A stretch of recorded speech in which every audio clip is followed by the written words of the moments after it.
हरे कृष्णा। तो इस सत्र में हम चर्चा करेंगे भक्ति की चतुर्दश भूमिकाएं, जो श्रील विश्वनाथ चक्रवर्ती ठाकुर उनके तात्पर्य टीका में लिखते हैं।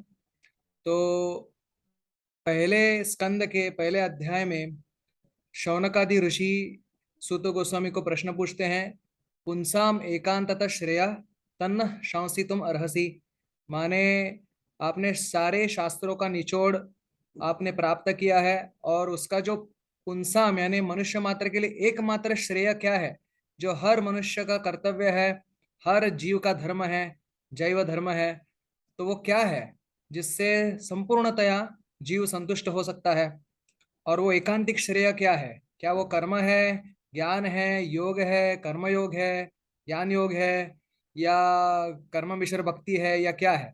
तो उसका उत्तर देते हुए श्रील सूत गोस्वामी दूसरे अध्याय में उसका उत्तर देते हैं, सवै पुंसाम परो धर्मो यतो भक्तिर अधोक्षजे अहैतुकी अप्रतिहता येनात्मा सुप्रसीदति।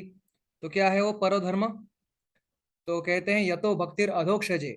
अधोक्षज यानी कृष्ण या कृष्ण के अवतार। वैसे कृष्ण के अवतारों की हुई भक्ति को भी शुद्ध भक्ति कहते हैं, लेकिन सर्वोत्तम भक्ति तो स्वयं भगवान कृष्ण के चरणों के प्रति ही होती है। तो यही सिद्ध किया जा रहा है। तो अधोक्षजे भक्ति यही परोधर्म है। और वो कैसी होनी चाहिए? कर्म ज्ञानादि मिश्र नहीं होना चाहिए, और किसी अन्य अभिलाषिता से भी नहीं होना चाहिए। तो इसलिए अहैतुकी यानी फलानुसंधि रहिता ऐसी होनी चाहिए कि मुझे उससे भुक्ति मिलेगी, उससे मुझे मुक्ति मिलेगी, ये आशा उसमें नहीं होनी चाहिए। केवल भगवान की संतुष्टि की आशा होनी चाहिए।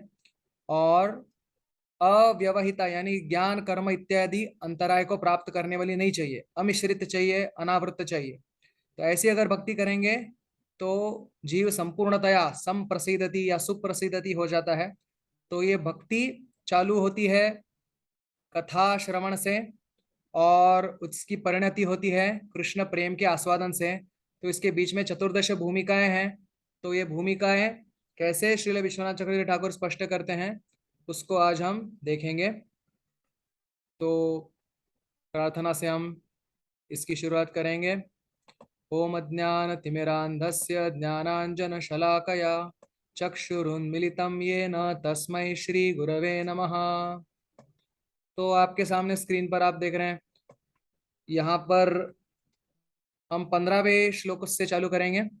अभी तक भगवान ने बताया, अभी तक सूत गोस्वामी ने बताया कि ये भगवान के प्रति जो भक्ति है, तो उससे ज्ञान और वैराग्य अपने आप प्राप्त होता है।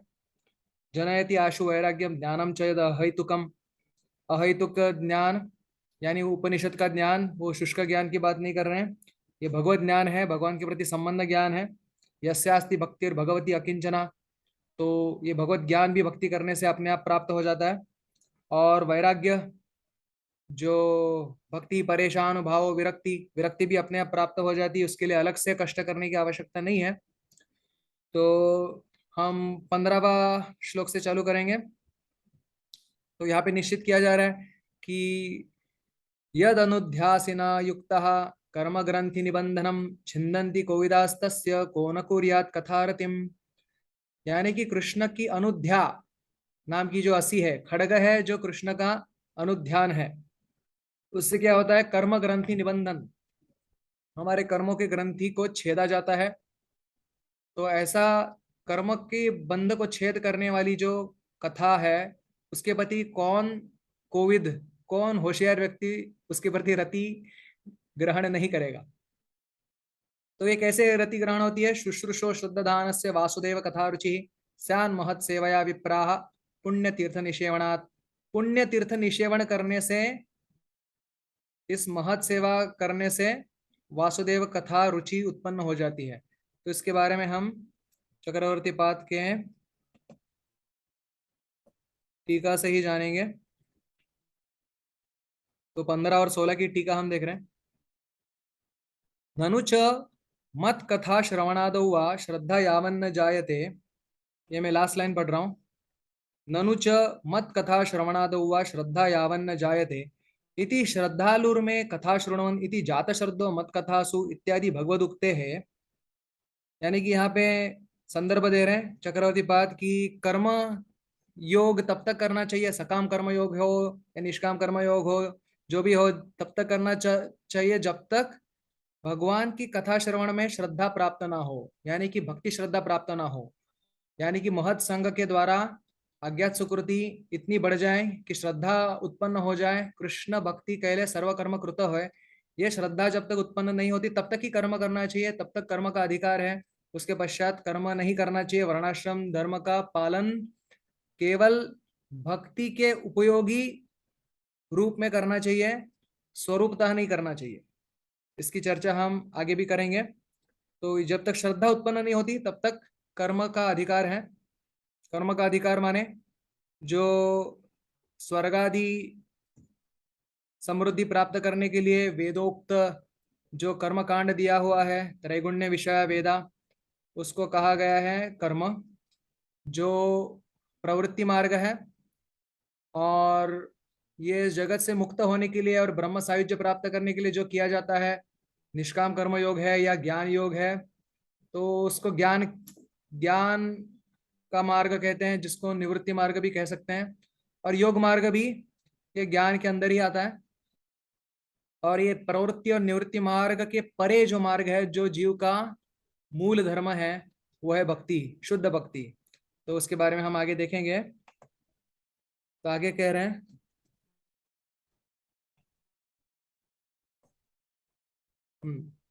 कथावान कथायाम श्रद्धावान एव भक्तव अधिकारी इति अतः श्रद्धा कथम स्यात्। तो कथा में श्रद्धा होने से ही भक्ति के अधिकारी बन जाते हैं। तो कोई भी मनुष्य मात्र हो, केवल श्रद्धा उत्पन्न होने से भक्ति के अधिकारी बन जाते हैं। तो ये कथा में श्रद्धा कैसे उत्पन्न होगी? तो अनुध्या, तो कह रहे हैं कि यस्या अनुध्यानम एव असि।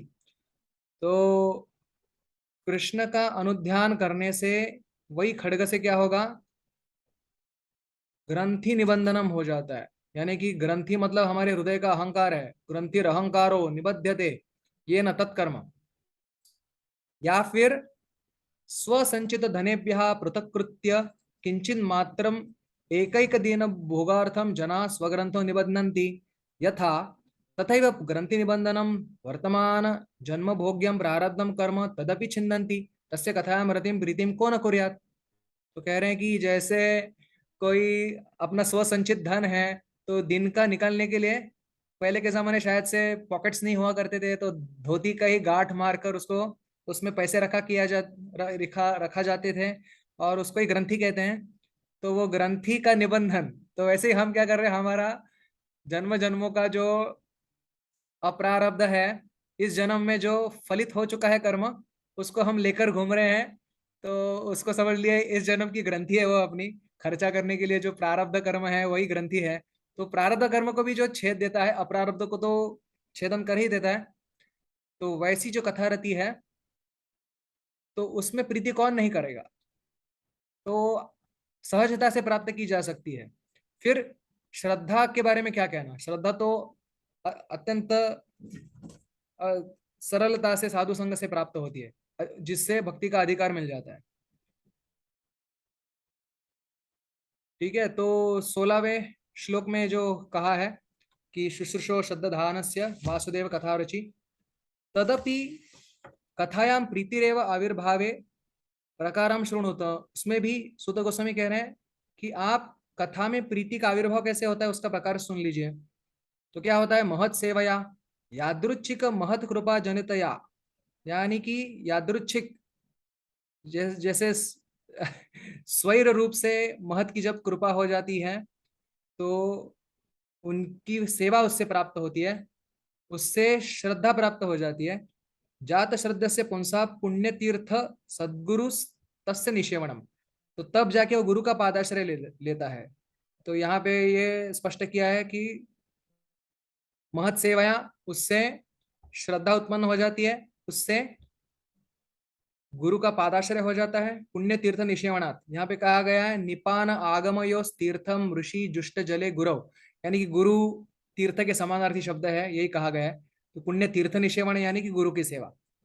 तो देखिए पहले यादृच्छिक महत महत कृपा हो जाती है, उससे महत सेवा हो जाती है, उससे श्रद्धा उत्पन्न हो जाती है, उससे गुरु पादाश्रय होता है। तो तभी वो शुश्रूषा करने से वासुदेव कथा की रुचि उत्पन्न हो जाती है। तो ये 16वां हो गया। उसके आगे हम देखते हैं।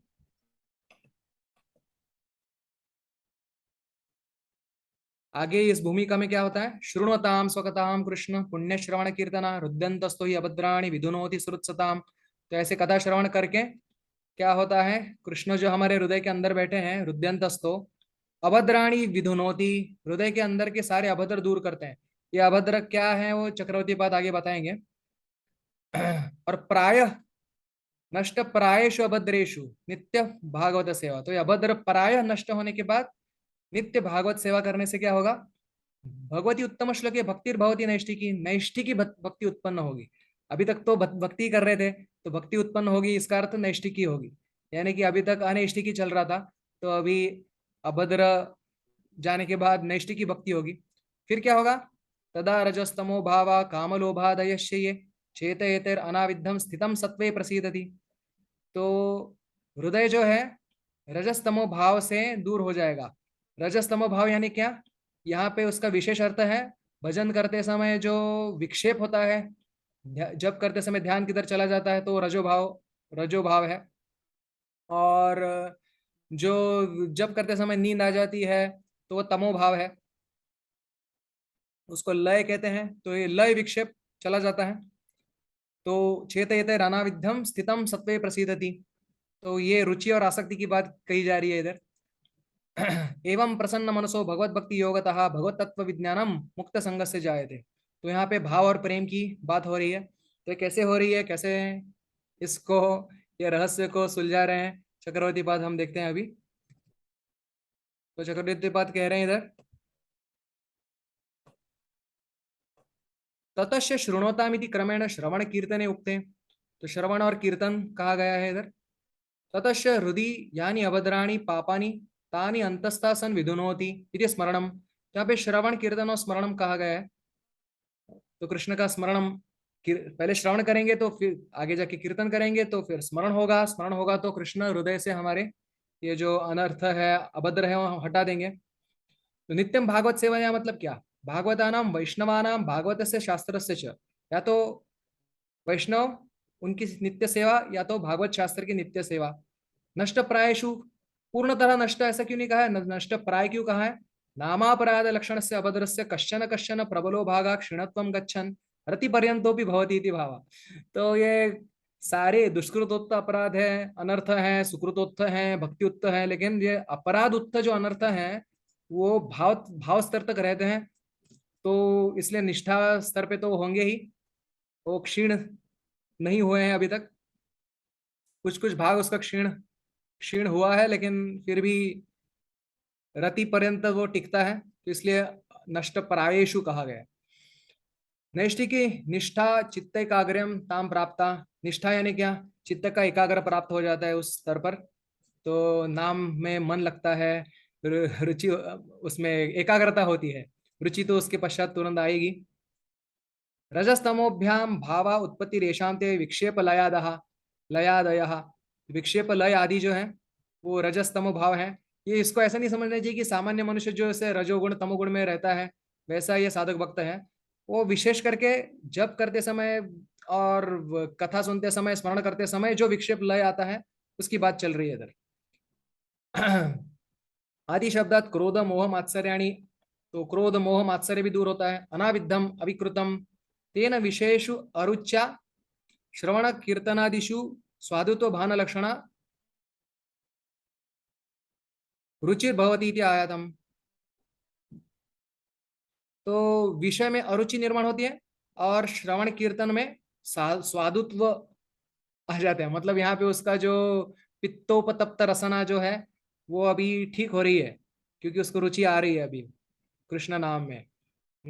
तेन पूर्वदशायाम कामलोभादेश तीक्ष्ण शराइतैर आविद्धम चेता कथम प्रसिद्धतु। तो क्या उससे पहले रुचि नहीं होती है क्या? रुचि स्तर से पहले तो होती तो है, लेकिन उसका अनुभव नहीं होता। जैसे काम लोभ आदि तीर अगर शरीर में घुस रहे हैं और मन मन में घुस रहे हैं, तो कीर्तन का आस्वाद कैसे लाभ होगा? मान लो आप कुछ गुलाब जामुन खा रहे हैं और साथ में आपको बाण भी चुभ रहे हैं शत्रु ने छोड़े हुए, तो क्या हम गुलाब जामुन का स्वादित्व प्राप्त कर सकते हैं? नहीं प्राप्त कर सकते। तो वैसे ही विषय में अरुचि होगी, निष्ठा प्राप्त होगी, एकाग्रता प्राप्त होगी, काम लोभ के तीर लगना बंद हो जाएंगे, तब उसका स्वादुत्व पता चलेगा। तो यहाँ पे लिख रहे हैं नहीं व्यथा जर्जरित अन्नादिकम सम्यक रोचते। जैसे व्यथा से जर्जरित कोई है, तो कितना भी स्वादु अन्न सामने ला के दिया जाए तो उसको रुचि नहीं आती। ततश्च सत्वे, सत्व माने सत्व गुण में नहीं, विशुद्ध सत्व में, शुद्ध सत्व मूर्तौ भगवती स्थितम आसक्तम। तो ये आसक्ति है, स्थितम सत्वे प्रसिद्धति मतलब आसक्ति स्तर है, भगवान में आसक्ति उत्पन्न हो जाती है। एवं अनेन प्रकारेण आसक्तिपूर्वकं प्रतिक्षणं भगवतः कृष्णस्य भजनं कुर्वतः प्रसन्न मनसा उत्पन्न रतेरिति अर्थः। तो प्रसन्न मनसा का अर्थ इधर ऐसा नहीं कि हाँ अभी अच्छे प्रसन्न मन से भजन हो रहा है, उसका गहन अर्थ है, उसका अर्थ है भाव उत्पन्न हुआ है, रति उत्पन्न हो चुकी है। रत्या बिना सर्वथा विषय असंस्पर्शस्य अनुत्पत्ते तेन विना च मन प्रसाद असंभवात। यानी रति बिना सर्वथा विषय का असंस्पर्श नहीं हो सकता, और उसके बिना मन का प्रसाद नहीं हो सकता सर्वथा रूप से। ततश्च भगवती भक्ति योग, वापस भक्ति योग प्रयोजित। तो यहाँ पे वापस कहा गया है भक्ति योग, यानी कि भगवत भक्ति योगतः करके कहा गया, प्रसन्न मनसो भगवत भक्ति योगतः। तो यहाँ पे भक्ति किस रूप में कहा कही गई है? प्रेम रूप में। अभी प्रेम भक्ति हो गई है। भक्ति भगवती भक्ति योग प्रेमा तस्माच्च भगवत तत्वस्य स्वरूप गुण लीला ऐश्वर्य माधुर्य से विज्ञानम अनुभव। भगवत तत्व विज्ञानम यानी क्या? भगवान की स्वरूप गुण लीला ऐश्वर्य माधुर्य का अनुभव होना उसको चालू होता है। यदि अनुसंहितम भक्ते फल मुक्तम, तो यही असल में भक्ति का अनुसंहित फल है। और अननुसंहित जो अनुषंग से ही मिल जाते हैं वो क्या है? वैराग्य और ज्ञान। जनयति आशु वैराग्यम ज्ञानम च अहैतुकम इति पूर्व मुक्तम तद इदम एव ज्ञेयम। तो ये असल में जो ज्ञान है और वैराग्य है, जो विश्व के प्रति अप्रीति, और ज्ञान यानी विज्ञान, भगवान के माधुर्य का अनुभव, यही ज्ञान है।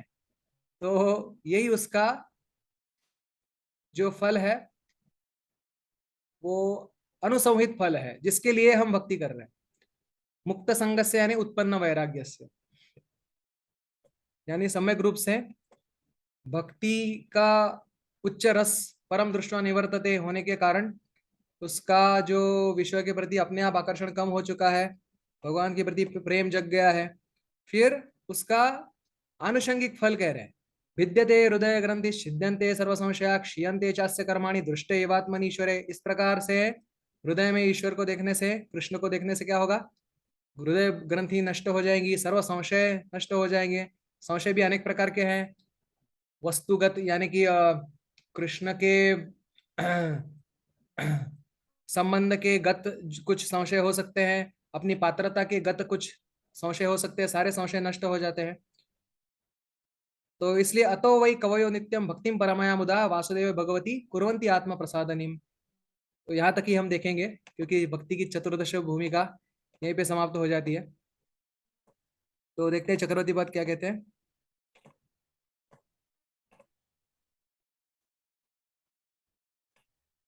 हृदय ग्रंथिर अविद्या विद्यते इति कर्मकर्तरी प्रयोगेण अविद्या विध्वंसो भक्तानाम अननुसंहितम फलम। ये ऐसे ही हो जाते हैं भक्तों के लिए। जो अविद्या का विध्वंस है वो अपने आप हो जाता है। जैसे ही हमको तो प्रेम के लिए प्रयास करना चाहिए, अविद्या तो अपने आप चली जाएगी। जैसे जीव गोस्वामी कहते हैं कि कोई अगर खीर बना रहा है तो लकड़ी जल रही है, कितनी उससे राख बन रही है वो नहीं देखेगा, वो देखेगा कि राख तो बनती जाएगी अपने आप। लेकिन खीर जो है वो अनुसंहित फल है, राख जो है बनती है उससे, वो तो अननुसंहित फल है। तो वैसे अनर्थ निवृत्ति इत्यादि जो है अननुसंहित फल है, अविद्या ध्वंस भी अननुसंहित फल है।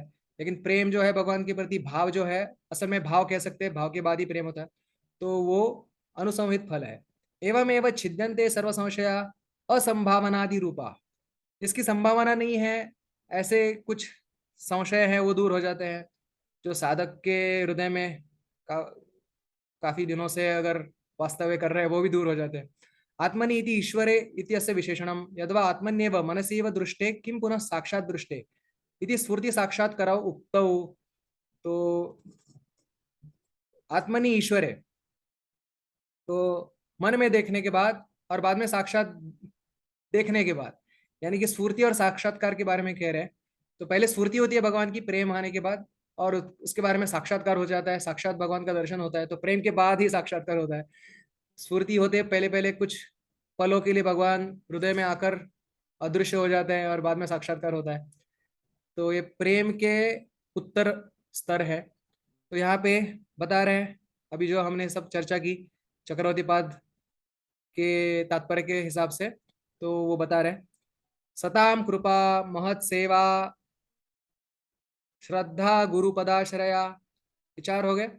फिर भजने सुस्पृहा, भक्ति, इधर भक्ति यानी कि भजन क्रिया है।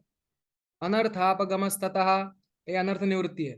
निष्ठा, रुचि, आसक्ति, रति, रति यानी भाव, प्रेम, फिर भगवान का दर्शन, फिर हरि का माधुर्य का अनुभव, ये चतुर्दश भूमिका है।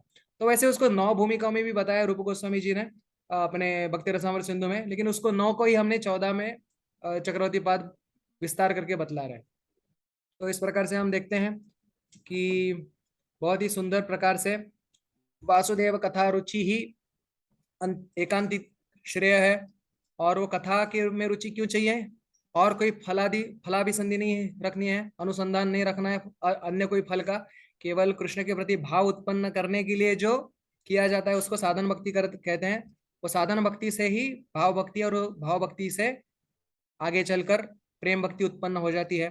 तो यही सारे जीवों का, सारे हम जैसे सारे जो भटक रहे हैं इस जगत में, उनके निस्तार का एक ही मार्ग है, और उनका मूल धर्म भी वही है, ये तो भक्ति अधोक्षजे। तो वे कथा रुचि कैसे प्राप्त करें, तो सबसे प्रथम महत की कृपा होगी, वो तो हमारे हाथ में नहीं है, लेकिन महत की कृपा होने के बाद अगर श्रद्धा बीज हमको मिल गया तो गुरु का पादाश्रय करना, आगे भजन क्रिया करना, वो सब जो परिश्रम है वो हमको करना होगा।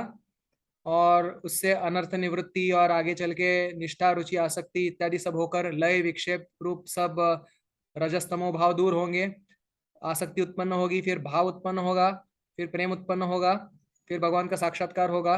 तो यही हमारे जीवन की इति कर्तव्यता है। हरे कृष्णा। तो आज हमने श्री चक्रवर्ती पाद ने जो चतुर्दश भूमिकाएं बताई है भक्ति की, उसके बारे में चर्चा की।